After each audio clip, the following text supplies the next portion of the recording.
So I'm in Leicester Square in central London.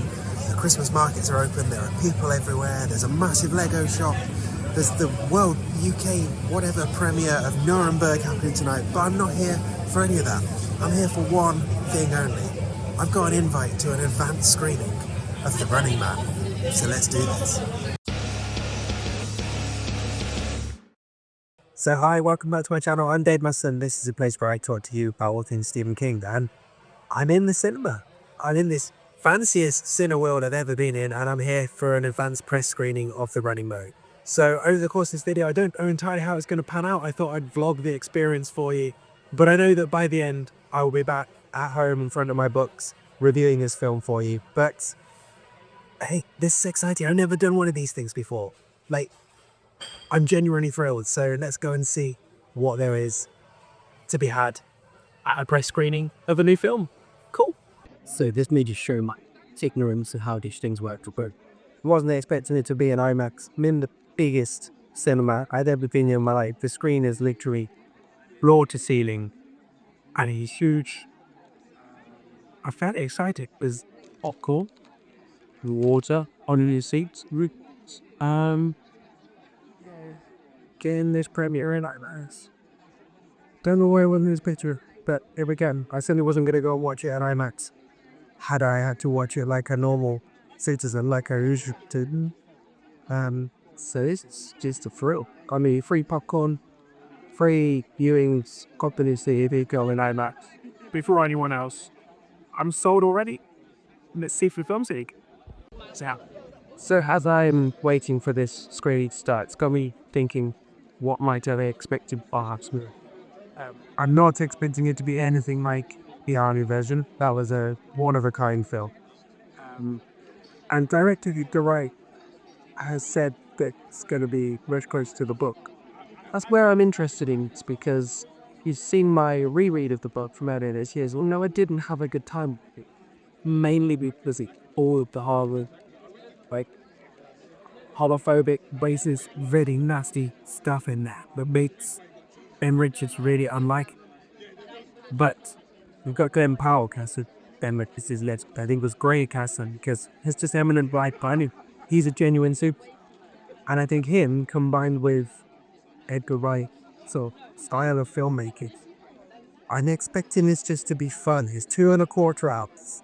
I'm just expecting lots of bombast, lots of explosions, lots of set pieces, and just a really good time. And yeah, I think it will be more faithful to the book in that he's going to be out in the world. It's not like an enclosed gladiator style game show. He's out there in the world, and he's got the 30 days or all I guess. I'm not expecting Ben Richards to be a nasty and racist and all whatsoever. All without, but other than that, I'm just expecting a good time. And it's been a good year for King adaptations. This is the fourth one we've had. Monkey's been pretty good. Fight the Jerk, pretty good. Ball Walk, pretty exceptional. So, yeah, I'm fascinated to see where this one lands. I'm expecting big things, and I'm expecting actually to like this more than the book. I think this will be one of those movies that will end up all, yeah, just watch the movie, done by all. But I guess we'll find out. One more quick thought before we start. The amount of people who have already eaten their popcorns before the film starts. Also, perhaps because that's what marks me out as an amateur. Yeah, or professional journalist, eat the popcorn before the film. But I'm saving mine. Stag it. Anyways. Yes, I'm nervous. I feel like the police posters. They're coming in to say the boss is inbound, so I'm talking to my phone to try and just quell my brain. But I'm saving my popcorn for the... Where's this gonna start? So I'm out of the film, and then I had to do my own little impression of a running man and get off to the tube and get back to Euston Station to get my train back north to the Midlands. But I will offer a proper review in due course, but some quick thoughts coming out. Really good fun. Incredibly faithful to the book, but giving it an energy and a life and a soul that the book doesn't have. Glenn Powell, brilliant. Josh Brolin as Killian, brilliant. Some really fun King Easter eggs. It was probably 20 minutes too long, but all the beats are there. If you like the book, all of the beats are there. Nothing like the Arnie version. Or there is a nice nod to the Arnie version, which I will cover in like an Easter egg section or something. But yeah, I want to chew on it a bit more. I've got a couple of days to actually get things together because I'm not allowed to post my review until Tuesday anyway. But yeah, I had a really good time with it. Personal highlight on the way out, walking past some other journalists who've been in there and hearing one woman say, oh, yeah, it was quite Hunger Gamesy, wasn't it? But then again, I've not seen the original, so I don't really know what to expect from a remake. It's like, come on now. All of the press leading up to this is nothing like the 87 one, and it actually follows the book that it's based on. But hey ho, what do I know? I'm just an amateur with a YouTube channel, but that made me laugh. But yes, in short, a lot of fun. Probably my second favourite Stephen King film I've seen this year. Didn't feel like a Stephen King film, but not in a bad way. It felt like a really fun action film. I spent most of the film thinking, who does Glenn Powell's voice remind me of? It's George Clooney. Got there eventually.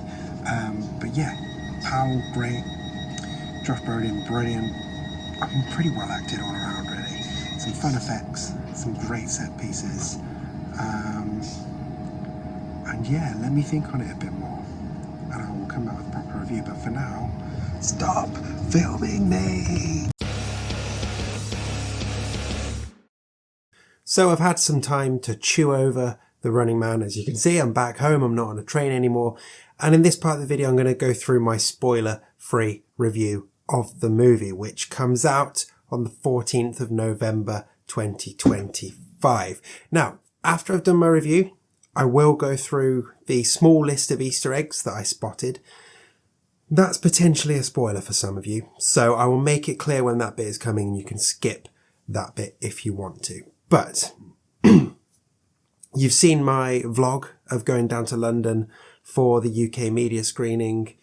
You've gone through that bit. Time for, as I say, the spoiler-free review with a bit more of a coherent... ironic that I've lost my track there. Bit more thought out. Let's go into it, shall we? So, The Running Man. What a spectacular action movie. Very much not your typical King adaptation either. Just a really fun, blockbuster, bombastic thing. Now, you can very happily forget the Arnie version. And even though the Arnie version is a big old silly action film, which this one is as well, but this one follows the book very closely, just as director Edgar Wright said it would do. However, whereas in my reread of the book from earlier in the year, I didn't get on that well with the book, I found that this movie was able to hit all the major beats of the book, but just inject it with this life and pizzazz and energy that I didn't even realise was there. But it makes it such a compelling adventure story that I had a load of great fun watching it. So Ben Richards, our main character, as I was hoping, is actually likeable, and Glenn Powell is the main reason for that. Brilliant casting, and his performance here is excellent. This character is really well drawn, and as this person who wants to do the right thing and is getting punished for it. And the way Powell gives his performance is really uncompromising, really blunt. He's funny as well, but he's really sneering, lip-curled at authority. And you're on his side all the way through. And, to quote just about every other character who sees him, he looks great. I mean, there's a scene where he's wearing a towel. Just a towel. And yeah, he looks great. The other standout for me is Damien Killian, played by Josh Brolin. Man, he is so good at this character. You really hate this smarmy guy, and yet, like a wicked snake, you can't help but be charmed by him as well when he wants to. He's really slimy, he's smarmy, very slick, very slippery, And again, brilliant casting and a great performance. Like, he's a villain that you don't just purely hate. You can kind of feel yourself being dragged towards, and then you're like, whoa, no, he's the bad guy. But there's just this charm about him. From his perfect teeth, his perfect hair, his fixed smile, that is just unnerving and works really, really well. So I think Glenn Powell and Josh Brolin were the two that I mentioned in my brief update from the train. But, chewing on it some more, there are terrific performances across the board on this movie. So I'm going to pick out some of my personal favourites just in a quick round robin run through. So Coleman Domingo as Bobby T, who is the host of The Running Man and all the game shows. He's a joy. He brings so much sparkle and glamour to his scenes. Just a load of razzmatazz, and yeah, wonderful. And a key difference from the Arnie movie, because like the host of the show there is Killian, if memory serves me correct. So you really want him to suffer. Whereas Bobby T, obviously he works for the network, but there is something individual about him as well. He's for all that he is this showman, he is kind of complex at the same time, and I really enjoyed him. Then we get Lee Pace as the Chief Hunter McCone, who is a throwback to a classic 80s villain, who is just grit and grizzle, and you just don't like him. And he does the role brilliantly. And I also really loved William H. Macy's small part as Richards' kind of fixer friend who has the underground shop that can get him fake ID and disguises and stuff. Like, it's small but really well delivered. And again, another example of how well cast this movie is, because yeah, he just suits that role excellently. Oh, and also we should chat about Michael Cera as Elton Parakis, who gives just an absolutely wonderful performance. I love where Michael Cera's career has gone. He's kind of leaned into, I guess, just who he is, but those roles we see him like in Superbad and Juno. And he's like still doing that role just as a grown adult now. And he's brilliant as Elton here. And we get this sequence that is like the best Home Alone sequence that has never been in a Home Alone movie, that I was just giggling throughout. It's just yes, more of that, please. However, you may have noticed that this is something of a boys' club, and a lot of the female characters are kind of bit parts and side characters, so they're well acted, but perhaps a bit underused. However, one interesting thing here is that one of the runners in The Running Man is a female character. So we get Katie O'Brien as Laughlin, and she was terrific. Like, flamboyant, extravagant, completely over the top, kind of like reminded me of Vod from the UK sitcom Fresh Meat, but like slightly less of an anarchist and obviously more American. Yeah, loved her. I would have gladly taken her for longer in the movie. So the performances are great, but the action is thrilling throughout this one. And like, aside from a somewhat flawed subplot that they try to introduce in the final 20 minutes that does drag the film out a little bit, and I think is the reason that had me thinking it's about 20 minutes too long. Aside from that, this film moves. You know, we start off with Richards going through his sort of tryout process for the network, and then we're hitting all of these key set piece beats, like the big explosions at the veterans shelter, the run-ins with the hunters, and obviously the plane ride at the end. Like I say, it's sticking to the book, and it's all so good and so fun. And those set pieces are so well choreographed. Like, they're just absolutely thrilling to watch. You just realise you're just having a great time watching a big, silly blockbuster movie. And seeing it on a big screen as well. Whoa, my God, yes, that helped massively. It feels fitting that I am recording this while there are firework displays going off, and I don't know if it's going to come across, but just know that like I'm talking and things are booming and I can actually feel the floor shaking. So yeah, action. This one definitely feels like an Edgar Wright action flick as opposed to what we might expect from a Stephen King adaptation. And I'm here for it because he has been able to, as I said earlier, he's not only been able to inject so much more life into the novel, but he has like found this blockbuster story within this novel that I wouldn't have expected anyone to find. Like, it is a faithful adaptation of the book. I don't think many constant readers are going to be too disappointed from that point of view. But it just makes you think like, oh, this is what the book like could have been. It wasn't so bleak and so mired in really nasty language of the time, which I know worked for the time and was fitting and all that, but like reading it now, difficult. And I don't know, this movie just has the energy that the book is lacking. It's properly entertaining, and I think that is the key difference between the book and this new version of the movie. I also really love how much effort they've gone into building the world of this film, which is somewhat lacking from the 87 version, if you remember watching that. Certainly that's what I thought anyway. This one actually feels dystopian, and there's a real stark difference between the characters and the communities here that are the have-nots versus the rich haves. And it's fitting for a film coming out right now to just highlight that. The fact that Richards can go on The Running Man for, I think it was 7 days, and earn enough money to put his family in like the top 5% in the country. Just crazy money being thrown at this just sick entertainment, and desperate people who don't have anything are putting themselves on there just to try and give their families a chance.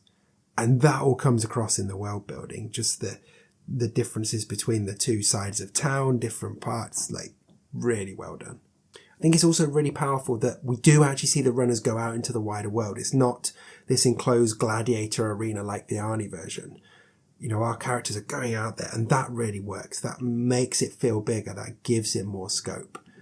Yeah, I really enjoyed that. I also really enjoyed seeing glimpses of some of the other game shows and just how twisted they are. Yeah, great. And for me, this movie feels very prescient watching it in 2025. Don't forget, the novel is set in 2025.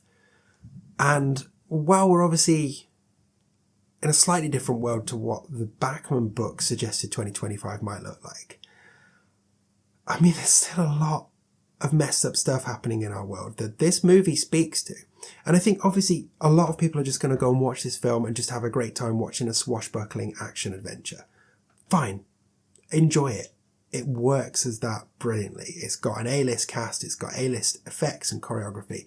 Yeah, it'll work. But there are some messages here, not particularly subtle either, that I really hope people take away. So there's obviously the rich narrative, which is prevalent across cinema at the moment and really feels noticeable here. And there's also these narratives around encouraging the masses not to trust authority, not to trust the TV, not to trust the media. And I think people should be taking note of that. There's like the way it turns the working classes, shapes their opinions, and is kind of getting them to do all the dirty work while the rich stay rich and get what they want. There's a lot of that there as well. And then also for me, and this perhaps is maybe me reading some of my own interests onto it, projecting it onto this film. But there were parts of this that just felt like what's happening when it comes to when the Israeli military tries to tell the world what they've done and how they're investigating it and how they actually haven't done anything bad at all. Like, we see these set pieces, we see what really happens.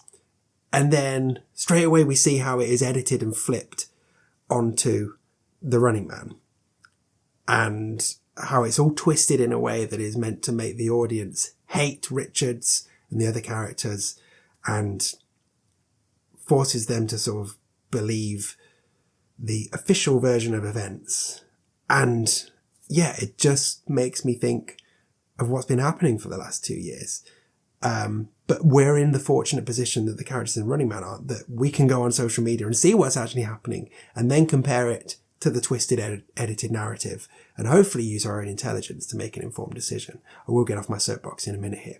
But we also still see the Western media just lapping it up. And I don't know, I haven't fully articulated in my head what this is, but it made me think of what's going on. There was a moment in the cinema where, for the first time, we see this set piece and then we see how it's edited, and everyone kind of laughs because it's funny, because it's like the balls of those TV producers to just fragrantly mess with the truth and throw it out there as verified stuff. And there's this laughter, but it was like a nervous laughter of like, yeah, that actually happens. And then blended it in as well within the Running Man, we get a bit like in the Arnie movie, we see videos that are altered. And in the age of AI and deepfakes and stuff, again, it feels prescient. And who knows, this might well not age brilliantly in a few years, but it doesn't feel jarringly on the nose. It feels like it's a nod to where we're at now, and a nod to the fact that this story is set in 2025. So even though we are in different versions of 2025, there's still a lot of crossover. So like I say, go in and enjoy it as an action movie if you want, but let those other messages wash through, because I think it's a really fun way of exploring some very powerful thoughts and ideas in this film. So overall then, and let's just, I have to acknowledge, obviously I got some special access for this film. Like, I'm recording this before any of you have been able to watch it. I got to go to a big fancy media screening with freebies, massive screen. I felt like a verified, bona fide media critic, film critic. Put all that aside, I had a lot of fun with this film, and I think if I were watching it for the first time just in my local cinema and recording this review, I'd be saying the same things. It was an absolute blast to go and watch. I will be honest with you, this, of all of the King adaptations that are coming out this year, including the miniseries like Welcome to Derry and The Institute, this was probably the one I was least bothered about. I had a negative experience rereading the book. They've been quite close guarded in terms of what's come out about the film. The trailers have not given loads away. And I was just like, oh yeah, okay, cool. I mean, I'm interested to see Edgar Wright tackle it, but other than that, meh. And I've come out of it with this being my second favourite Stephen King adaptation of the year, Behind the Long Walk. And that, there's no disservice being stuck behind the long walk at all. I was blown away by how much I enjoyed it. This is a proper action movie with a big budget and an A-list cast. And it's great. And if you can watch it on a big screen, absolutely do it. Give it that respect, and you'll get a really great experience from it. But overall, it's an explosive banger, and I loved it. Okay, at this point, I'm going to go through a short list of Easter eggs that I spotted. So this is the one thing that might constitute spoilers. So if you want to skip ahead to the outro, find the timestamp below and you can do that. But otherwise, just a few Easter eggs and a couple of connections among the cast and crew. I say a couple. Really, the only one that springs to mind is William H. Macy, who had been in an episode of Nightmares and Dreamscapes. But other than that, it's all newbies in the King world, but hopefully they'll come back and do a few more. But those Easter eggs I spotted. So, one that you will all spot. When we first get a character flash some new dollars, there's a guy in a suit on those banknotes. I guess perhaps there as the president or somebody important. It's Arnold Schwarzenegger. So, nice little nod to the 87 movie. Other things I noticed. So, there's a scene where Richard is in a taxi. He goes past either a bar or a restaurant, I couldn't tell, but it was called Bachman's, which is not only a nod to King, but a nod to the fact that this was based on a Bachman novel, a book that King wrote under the pseudonym of Richard Bachman. We also get some iconic graffiti that says Richards Lives, that is spray painted on a wall in Boston and then spreads across town and across the country as Richards continues to survive.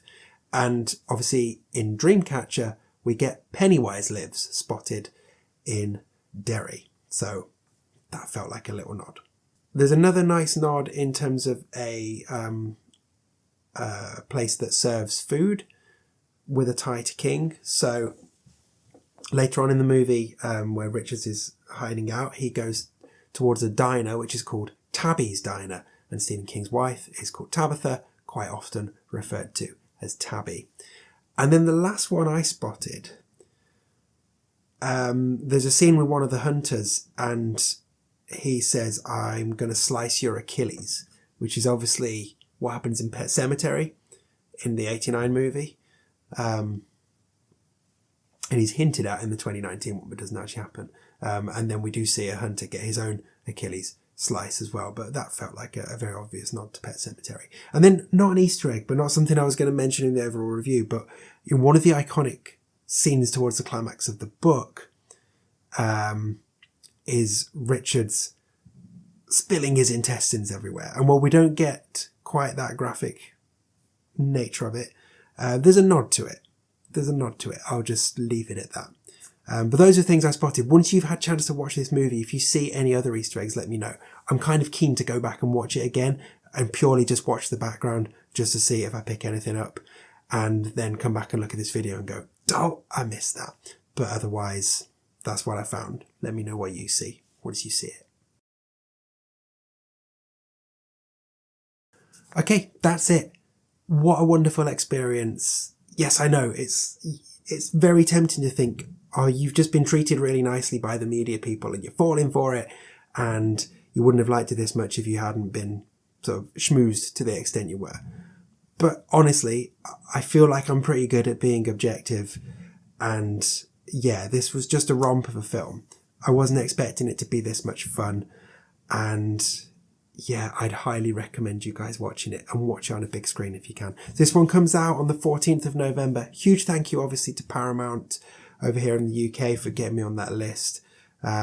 Definitely a good way to watch a movie on a massive screen. No trailers, no adverts, free popcorn, free drinks, and everybody in the cinema actually sitting and watching and laughing at the funny bits, gasping at the gaspy bits, clapping at the end. Yeah, more of that please. But there we go. If you've come this far, I'm going to throw some plugs at you. Everything I like to plug is linked below, but those are my collection of short stories, Once More Around the Sun, my Stephen King trivia book, my range of Stephen King themed band shirts, and the fact that you can become a member of this channel, become a constant viewer, support me directly, get extra content and all of that stuff. None of that works for you, fine. Just watching this video makes a huge difference. Subscribe if you haven't done so already. I've also got a book club where I recommend great horror books that aren't written by Stephen King, and I've got my Silver Scream section where I talk about horror movies in general. So there's loads to explore, and hey, if you're already subscribed, tell a friend, get them involved too. But otherwise, these fireworks are getting louder and louder. I'm going to wrap this up. Go and watch The Running Man. You'll have a great time. And remember, he looks great. Like me, I'm sure you'll agree.